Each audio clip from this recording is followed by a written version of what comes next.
DD Urdu पर।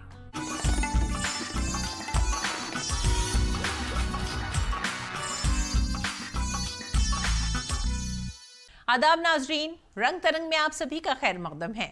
क्या आपने कभी सोचा है कि जब इस दुनिया में सिर्फ हव्वा और आदम थे, एडम एंड ईव थे, तो ये दुनिया कितनी खामोश और सूनी सूनी सी थी। यहाँ की रौनकें तो बढ़ी हैं जब इंसानों की आबादी ने फल फूल कर दुनिया के गोशे गोशे में अपनी मौजूदगी का एहसास पैदा कर दिया। हमारे सारे फ़नून, हमारी सारी दस्तकारी, कारीगरी, रक़्स, मौसीकी, ये सब आदमी इंसानी की रौनक ही तो हैं। तो चलिए, रंग तरंग के इस रंगीन पिटारे में हम पूरी दुनिया की रौनक समेट लाए हैं सिर्फ आपके लिए। शुरू करते हैं रंग तरंग आपके साथ।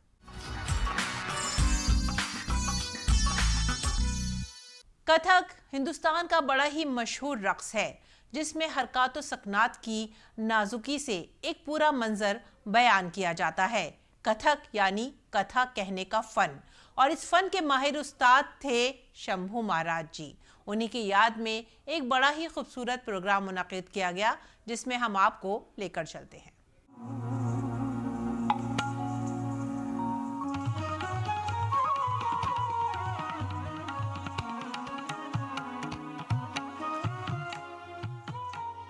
कथक की थिरकती जमीन पर कई नाम आए और गए, लेकिन कुछ व्यक्तित्व ऐसे होते हैं जिनकी आहट सदियों तक सुनाई देती है। ऐसा ही कथक की दुनिया में नाम है पंडित शंभू महाराज का। पंडित शंभू महाराज को ही याद करते हुए उनकी 118वीं जयंती के अवसर पर ध्वनि संस्था ने स्मृति कार्यक्रम का आयोजन किया दिल्ली के रविंद्र भवन के मेघदूत एम्फी थिएटर में। रविंद्र भवन का पूरा परिसर कला और संस्कृति के रंग में रंगा हुआ दिखाई दिया। ये स्मृति 2025 है।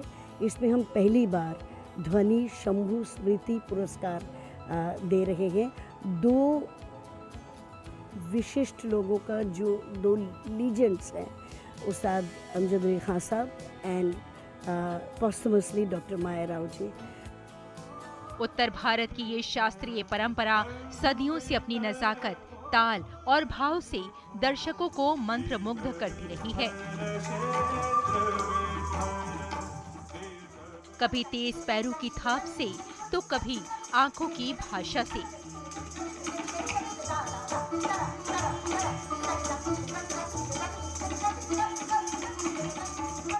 इस कार्यक्रम में कथक कलाकार भी अपने आप को गौरवान्वित महसूस कर रहे थे।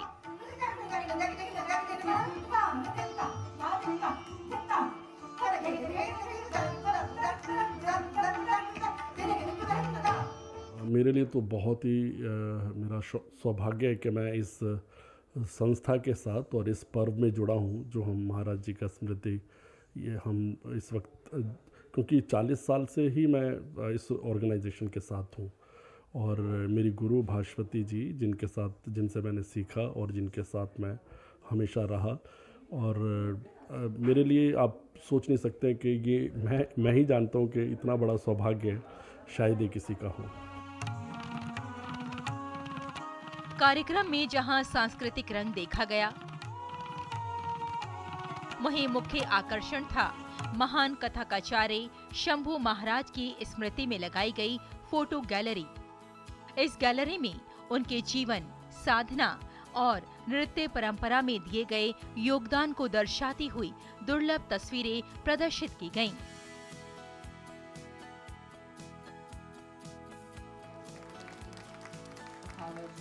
सांस्कृतिक विरासत के इस उत्सव में कला के विभिन्न क्षेत्रों में उल्लेखनीय योगदान देने वाले कलाकारों को ध्वनि शंभू स्मृति पुरस्कार 2025 से सम्मानित भी किया गया,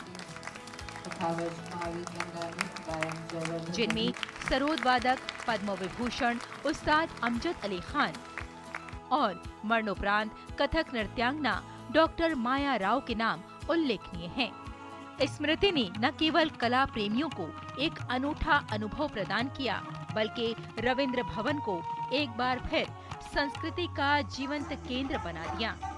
दर्शक भी प्रस्तुतियां देख झूमते हुए नजर आए।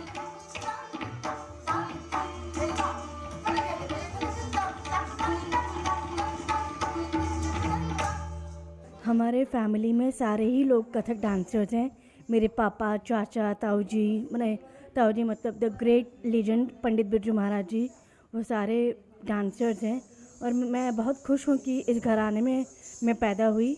ध्वनि जो है वो भास्वती मिश्रा जी ने का ही एक संस्था है, एक ट्रस्ट है जिसे कह सकते हैं, और इसके प्रोडक्शन में मैं काफ़ी सालों से जुड़ा हुआ हूँ। मेरा नाम विशाल कृष्ण है और मैं बनारस घराने से हूँ और तिथि दीदी लखनऊ घराने से हैं। कथक में 3 बड़े प्रमुख घराने हैं, लखनऊ, जयपुर और बनारस। तो मैं बनारस घराने से हूँ और काफ़ी सालों से ध्वनि के साथ मैं कार्य कर रहा हूँ। आई थिंक 15-20 साल हो गए इसको करते हुए। मंच पर पद्मश्री उस्ताद शाहिद परवेज ने जब सितार के तारों से धुनों को छेड़ा, तब हर सुर ने एक कहानी को जन्म दिया।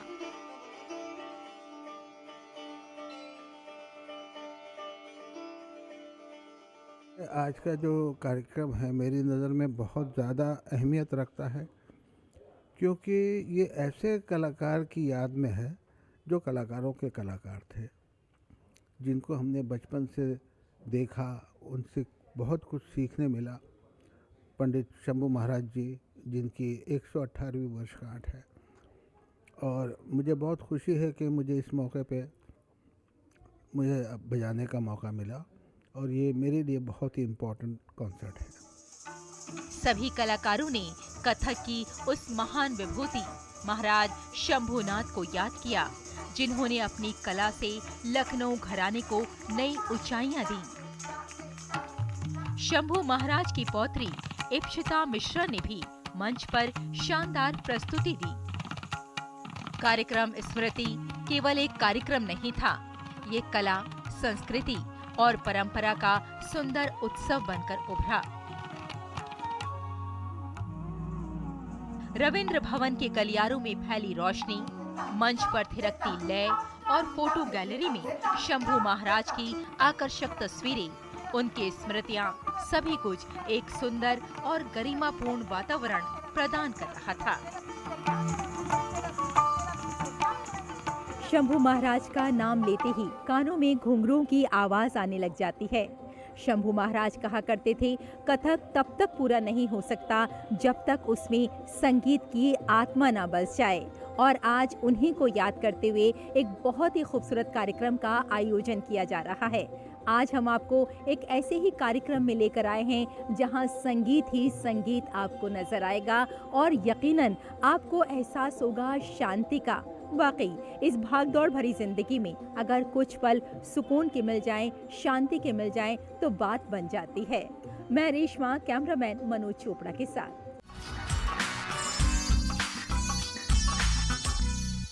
कई बार कुदरत एक ही इंसान को कई सलाहियतों से नवाज देती है और उसकी ये सलाहियतें, उसके हुनर के ये रंग झलक उठते हैं अलग अलग अंदाज में। ए रामचंद्रन भी एक ऐसे ही फनकार हैं जिन्होंने मुजस्समा साजी भी की, मुसव्विरी भी की। उनके अंदर हुनर कूट कूट कर भरा था और ये हुनर लोगों ने जब देखा तो उसे सराहे बगैर नहीं रह सके। ए रामचंद्रन, कला के क्षेत्र में उन्हें पद्म विभूषण से सम्मानित किया गया है। आज वो हमारे बीच नहीं हैं, लेकिन इस वक्त मैं मौजूद हूँ राजधानी दिल्ली के श्री धारिणी आर्ट गैलरी में, जहाँ पर आप उनकी जीवन यात्रा को, उनके सर्वश्रेष्ठ कृतियों को, उनके काम को बहुत ही खूबसूरती से और बेहद करीब से महसूस कर सकते हैं। ये प्रदर्शनी खास तौर पर उनकी जीवन यात्रा की कहानी कहती है और ये वडेरा आर्ट गैलरी और उनके परिवार द्वारा खास तौर पर उन्हें श्रद्धांजलि देने के लिए, उनकी विरासत को दर्शकों के सामने पेश करने के लिए खास तौर पर लगाई गई है। हम देख सकते हैं कैसे इसमें अलग अलग आर्ट वर्क्स यहाँ पर प्रदर्शित किए गए हैं। यहाँ पर उनके इंक और वाटर कलर हैं जो कागज़ पर हैं, और ये उनके बड़े कैनवस हैं जो कि सीरीज़ है, एक लिंजी सीरीज़। आप जानते हैं कि राजस्थान में बहुत ही मशहूर ये मंदिर है और वो बहुत ही उनके दिल के करीब था। वो अक्सर उदयपुर जाते थे और वहीं बैठ के वो स्केच करते थे और अपनी कृतियाँ बनाते थे। आप आप यहाँ पर देख सकते हैं उनकी तस्वीरों को, कैसे ये वही तस्वीर है जब वो उदयपुर में थे और एकलिंजी सीरीज़ बना रहे थे, तो किस तरह से उस वक्त उनका वक्त था, कैसे वो स्केच करते थे, कैसे वो कैनवस पर रंगों को उतारते थे। ये एक बहुत ही खूबसूरत लम्हा तो जो यहाँ पर कैमरे में कैद हुआ है। और यहाँ पर आप देख रहे हैं कि उनके इतने बड़े कैनवस, ये ऑयल कैनवस हैं जो यहाँ पर पोर्ट्रे किए गए हैं। एकलिंजी सीरीज़ का ये हिस्सा है। कई बार हम आर्टिस्ट से पूछते हैं कि आप जब इतने बड़े कैनवस पर पेंट करते हैं, जब अपनी कृतियाँ बनाते हैं, तो उस वक्त आपके दिमाग में क्या चल रहा होता है? उस दौर के, उस सुनहरे काल के लास्ट लिविंग आर्टिस्ट हैं, तो उन्होंने कहा था कि जब भी हम बहुत बड़े कैनवस पर काम करते हैं तो हम कोशिश करते हैं कि कोई ना अंत हो ना आरंभ हो, बस आपकी सूची चलती रहती है और रंग बिखेरते रहते हैं। तो ए रामचंद्रन भी उसी कैटेगरी के आर्टिस्ट हैं जिन्हें पद्म भूषण से सम्मानित किया गया, पद्म पुरस्कार दिया गया, और आज भी उनकी विरासत, उनकी कृतियाँ, उनके ये कैनवस जो नई जनरेशन है, जो युवा हैं, उन्हें प्रेरित कर रहे हैं। तो बहुत ही खूबसूरती से उनकी विरासत को, उनके रंगों को, उनकी विभिन्न सीरीज़ को यहाँ पोर्ट्रे किया गया है। और हम जानते हैं कि ए रामचंद्रन पर उन पर समर्पित एक ख़ास तौर पर एक म्यूज़ियम भी बनाया गया है जो कि केरल में है। तो जितने भी आर्ट लवर्स हैं, जो उनके कदरदान हैं, जो उनके काम को काफ़ी समय से फॉलो करते हैं और समझते हैं, उनके लिए वो भी एक बहुत ख़ास जगह है। लेकिन फ़िलहाल यहाँ पर राजधानी दिल्ली में आप इस प्रदर्शनी के ज़रिए ए रामचंद्रन के जीवन को, उनकी लाइफ को, उनकी कला को बहुत ही करीब से महसूस कर सकते हैं।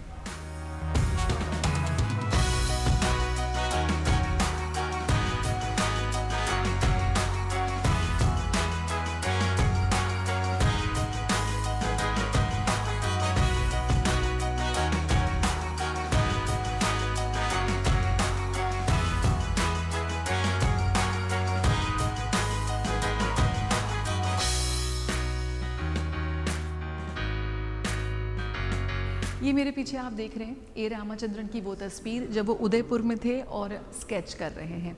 ये भी उनकी एक ऐसी ही तस्वीर है, खोए हुए अनंत को देखते हुए। अपने आखिरी समय में वो काफ़ी कमज़ोर हो गए थे, लेकिन उसके बावजूद कैनवस से उनका प्रेम कम नहीं था और आखिरी वक्त तक वो कुछ ना कुछ क्रिएट करते रहे।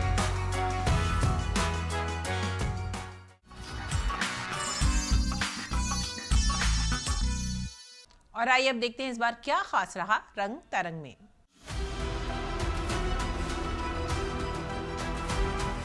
ये है लिमिनल लाइन, एक ऐसी कला प्रदर्शनी जहां हर रेखा एक सीमा नहीं बल्कि एक शुरुआत है। यहाँ कैनवस पर उभरे हर रंग, हर आकार एक ऐसी नई दुनिया की झलक दिखा रहे हैं जहां कल्पना और यथार्थ दोनों एक दूसरे में घुल मिल जाते हैं। कई राज्यों के कलाकारों ने अपनी कला के माध्यम से हमें ये बताने की कोशिश की है कि हमारी जो कलाएं हैं, हमारी जो संस्कृति है, उन्हें रंगों के माध्यम से किस तरह से आम लोगों तक पहुंचाया जा सकता है। वो आज कहीं ना कहीं चीज़ें धूमिल होती जा रही हैं, लेकिन एक कलाकार ये बताने की कोशिश करता है कि हमारी जो संस्कृति है वो कितनी समृद्ध है इन रंगों के माध्यम से।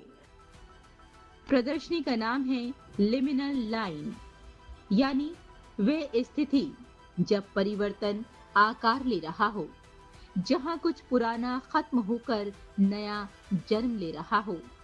इसी अवस्था को कलाकार ने रंगों और रेखाओं में कैद किया। तो इसमें जो पेंटिंग मेरा देख रहे हैं आप, उसमें वही दिखाया कि औरत है, औरत अकेले बहुत कुछ कर सकती है, लेकिन उसको अगर कंपेनियन अच्छा मिले या कोई सपोर्ट मिले तो और अच्छा कर सकता है। तो वही कॉन्सेप्ट लेके मैं अभी काम कर रहा हूँ और इस सीरीज़ में मैं बहुत देर से कर रहा हूँ। अभी मैं ये चेंज किया। ये पेंटिंग्स सिर्फ देखी नहीं जाती बल्कि महसूस की जाती हैं। हर कैनवस, हर ब्रश स्ट्रोक मानो दर्शकों से संवाद कर रहा हो। मेरा काम आप देखोगे कलरफुल है और उसमें वेरिएशन, मतलब वो नैरेटिव कंपोजिशन है मेरा, क्योंकि मैं बेसिकली उड़ीसा जानते हो, उड़ीसा मंदिर मालिनी बोला जाता है। मंदिर मतलब टेम्पल। टेम्पल आर्किटेक्ट बहुत अच्छा है, जैसे कि लिंगराज है, पुरी है, कोणार्क है, उसमें सब मोटिव है, डिजाइन मोटिव है। तो वो मुझे बचपन से वो इंस्पायर तो था। मैं ये कला प्रदर्शनी हमारे भीतर के उस क्षण को दिखाती है जहां हम बदलाव की दहलीज पर खड़े हों। ये प्रदर्शनी न केवल कला प्रेमियों के लिए है, बल्कि उन सभी के लिए है जो जीवन के बदलावों को महसूस करते हैं। ये प्रदर्शनी हमें बताती है कि हर अंत में एक शुरुआत छिपी होती है। ये शो के लिए सारे आर्टिस्ट अपना नया काम क्रिएट किया और इस पेज में ये जो सारे वर्क्स अपना अपना जगह ढूंढा है और एक organic very comprehensive and cohesive aesthetics भी क्रिएट किया है। कला का यही सौंदर्य है जो न सीमाओं में हमें बांधता है और न ही भाषाओं में। रेशमा की रिपोर्ट, रंग तरंग के लिए डीडी न्यूज।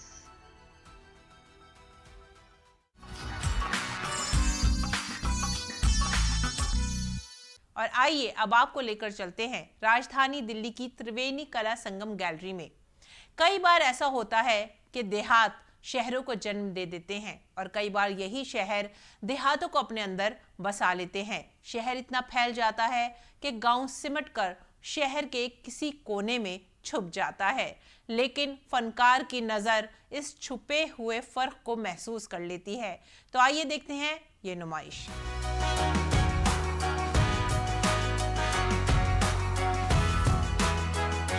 पचास साल से मैं सिर्फ काम कर रहा हूँ और लैंडस्केप से आहिस्ते आहिस्ते उसमें डेवलपमेंट होकर एब्स्ट्रैक्ट तक आ गया। मैं इसको एब्स्ट्रैक्ट नहीं कहता, मैं सिर्फ पेंटिंग कहता हूँ। एब्स्ट्रैक्ट, फिगरेटिव या कुछ भी ऐसे लेबल में लगाता नहीं हूँ ऐसा, बस खाली पेंटिंग और मेरे जो एक्सप्रेशंस हैं वो उसे निकाल लेता हूँ, जैसे कि मेरे सराउंडिंग में है। जैसे कि सिटी की जो रिवर होती है वो छोटी हो गई है, ये मेरे लिए दुखद बात है। और दूसरा है कि ब्रिज बड़े बड़े हो रहे हैं, तो इसका जो इम्प्रेशन, जो सिटी का जो चेंजेस हो रहे हैं वो मैंने इस पर पेंटिंग को लाया है।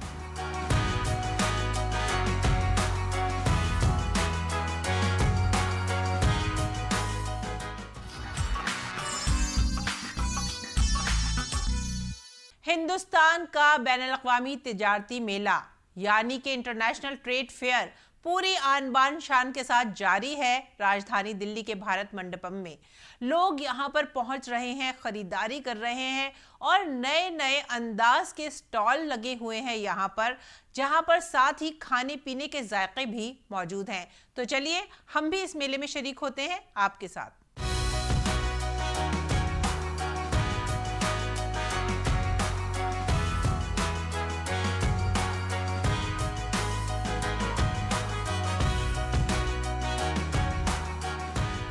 दिल्ली के भारत मंडपम में 44वें भारत अंतर्राष्ट्रीय व्यापार मेले का आयोजन हो रहा है। मेले की थीम एक भारत श्रेष्ठ भारत रखी गई है। इसी को ध्यान में रखते हुए पूरे भारत मंडप परिसर को सांस्कृतिक एकता और देश की विविध पहचान को दर्शाते हुए सजाया गया है। इस बार 31 राज्यों और केंद्र शासित प्रदेशों सहित 11 देशों के 3,500 से ज्यादा प्रतिभागी हिस्सा ले रहे हैं। इस मेले में बिहार, महाराष्ट्र, उत्तर प्रदेश, राजस्थान पार्टनर देश हैं, जबकि झारखंड को फोकस राज्य का दर्जा दिया गया है। इस साल हम लोग फोकस स्टेट के रूप में इस ट्रेड फेयर में शामिल हो रहे हैं और हमारे यहाँ विभिन्न विभागों की तरफ से स्टॉल्स लगाए गए हैं और कुछ उद्यमियों के द्वारा भी लगाई गई हैं, JSLPS के द्वारा भी लगाए गए, सखी मंडल के लोग भी हैं और प्रतिदिन हजारों लोग आ रहे हैं हमारे। मेले में लगभग सभी स्टॉल्स पर दर्शकों के साथ साथ खरीदारों की भीड़ भी दिखाई दे रही है। कई राज्यों के घरेलू और पारंपरिक सामान लोगों को बहुत ज्यादा आकर्षित कर रहे हैं। लोगों की भीड़ पहुंचने से प्रदर्शक भी काफी उत्साहित हैं। आज तो एकदम ऐसे धूम मची हुई है, आप देख ही रहे हैं। शायद मेरे इन्हीं सब स्टॉल्स पे ही इतनी भीड़ है। हम लोग 15 साल से यहाँ पे स्टॉल लगाते हैं, लेकिन मैं आपको ये बता दूं कि कोविड के बाद से ये साल सबसे ज़्यादा, मतलब हम जैसे बोलते हैं ना कि पूरा फट पड़ा है एकदम से, कि सब लोग यहाँ पे आ रहे हैं और बहुत अच्छा है। एक नजर डालिए बिहार पेविलियन पर, जिसे बेहद भव्य रूप से डिजाइन किया गया है। इसे गया जी के महाबोधि मंदिर पर समर्पित किया गया है। साथ ही पेविलियन की बाउंड्री पर मधुबनी पेंटिंग्स भी बनाई गई हैं। बिहार की पारंपरिक कारीगरी और मधुबनी पेंटिंग्स के साथ साथ वहाँ के पकवान, वहाँ का ठेकुआ, लिट्टी चोखा भी दर्शकों को खूब पसंद आ रहा है। रुक करें उत्तर प्रदेश के पेविलियन का, तो यहाँ पर 140 स्टॉल लगाए गए हैं। इस पंडाल में आजमगढ़ के मोहम्मद ताबिश भी हर साल की तरह इस बार अपनी सिल्क की साड़ियां लेकर पहुंचे हैं। इनमें ऐसी कई साड़ियां हैं जिन्हें हाथ से बनाने में करीब 6 महीने से भी ज्यादा का समय लग जाता है। रनकाट टिश्यू एंड खड्डी मूंगा पिला है इस बार, थोड़ा सा डिफरेंट है। अगर आपको मैं बताऊं तो ये जो साड़ियाँ होती हैं हमारी टोटल हैंडलूम बेस्ड होता है और इसका जो टाइम टेकिंग प्रोसेस होता है थोड़ा सा कॉम्प्लिकेटेड होता है और थोड़ा सा टाइम टेकिंग होता है। लेकिन जो चीज़ बन के आती है सामने, तो फिर जो सामने वाला जो साड़ी को लेने वाला होता है, जो पहनने वाला होता है, इसकी तबीयत खुश हो जाती है। 44वें भारत अंतर्राष्ट्रीय व्यापार मेले में मध्य प्रदेश का पंडाल भी आकर्षण का केंद्र बना हुआ है। पंडाल में न केवल ग्वालियर फोर्ट को देखा जा सकता है, बल्कि दर्शक मुरैना के 64 योगिनी मंदिर के भी दर्शन कर सकते हैं। पंडाल में मध्य प्रदेश के औद्योगिक प्रगति को दिखाने के साथ साथ वहां के खालिस देसी उत्पादों को भी प्रदर्शित किया गया है और यहाँ स्टॉलों पर बेहद बढ़िया बिक्री भी हो रही है। देशी पंडालों के साथ साथ विदेशी पंडालों पर भी रौनक लगी है। रूस, वियतनाम, थाईलैंड, मिस्र, कोरिया, श्रीलंका सहित कई देशों के पंडालों पर लोगों की भारी भीड़ उमड़ रही है। साथ ही लोग इन पंडालों से जमकर खरीदारी कर रहे हैं। इन देशों ने हस्तशिल्प, टेक्सटाइल, मसाले, फूड प्रोडक्ट्स, ज्वेलरी, टेक्नोलॉजी और पर्यटन पैकेज प्रदर्शित किए हैं। अगर आप अभी तक इंटरनेशनल ट्रेड फेयर नहीं गए हैं तो याद रखिए, मेले में प्रवेश का समय सुबह 10 बजे से शाम 5:30 बजे तक है। टिकट की खरीद लोग अपने मेट्रो स्टेशन के काउंटर, सारथी ऐप, ITBPO के वेबसाइट से भी कर सकते हैं। वरिष्ठ नागरिकों और दिव्यांगों के लिए प्रवेश पत्र दिखाने पर सभी दिन प्रवेश निःशुल्क है। रंग तरंग, DD न्यूज।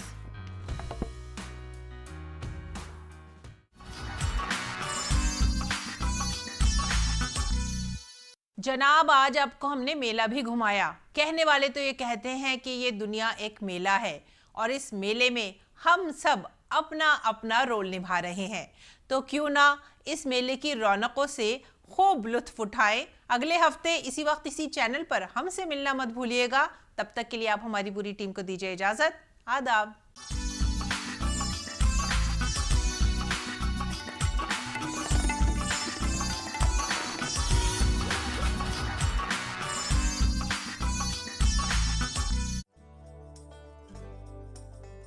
दूर दूर तक फैले ये ताला